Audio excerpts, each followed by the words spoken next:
Right after graduating college, Majid landed a teaching job in a remote, mountainous region of Pakistan. The school was old, the surroundings quiet to the point of unease, and the students rarely spoke unless prompted. The nights in the village were unnaturally silent, like the world was holding its breath.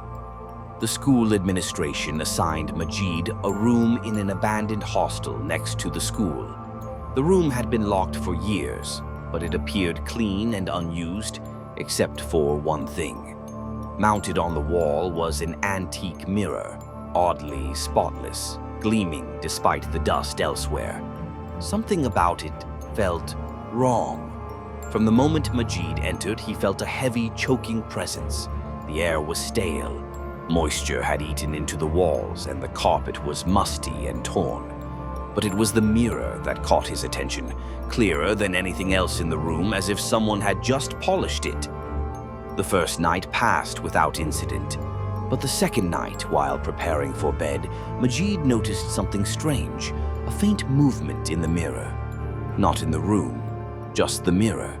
It was as if someone was walking behind the curtain, but when he turned, there was nothing. On the third night, he awoke suddenly, drenched in sweat. The room was dark, but the mirror shimmered as though bathed in moonlight. He sat up and noticed his reflection wasn't moving in sync with him. In fact, it blinked before he did. His heart pounded. Fear started creeping into his rational mind. The next morning, he went straight to the principal. "Has something happened in that room before?" Majid asked. The principal hesitated, then sighed.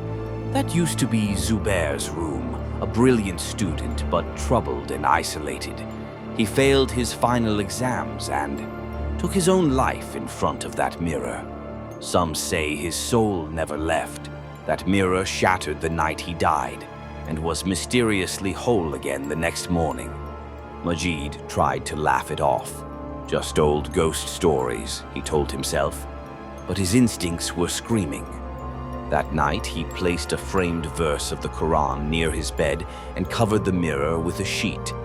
But by 2 a.m., he woke to find the sheet on the floor, ripped. He sat up, heart racing. And then it happened. In the mirror, he saw a faint face behind him, pale and dead-eyed. He turned quickly. Nothing. But the face remained in the mirror, becoming clearer. Bloated, bruised, yellowed eyes, neck swollen. "Zubair." "This is my room," the mirror whispered. "Leave, or stay with me." Majid leapt from the bed. He tried the door, locked. The air grew icy, and the mirror started to tremble. From it emerged a thick black smoke that began to take form, a twisted human-like shape, as if a corpse had been forced upright. "You belong here, just like me." Majid felt something grip his arm, freezing cold and real. He yanked away, grabbed the Quranic verse frame, and hurled it at the mirror. There was a crack, a blood-curdling shriek, and the smoke began to retreat.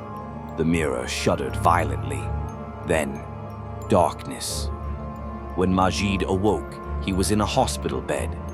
"You were found unconscious in the hostel," the nurse explained. "That room is sealed now. No one is allowed near it anymore."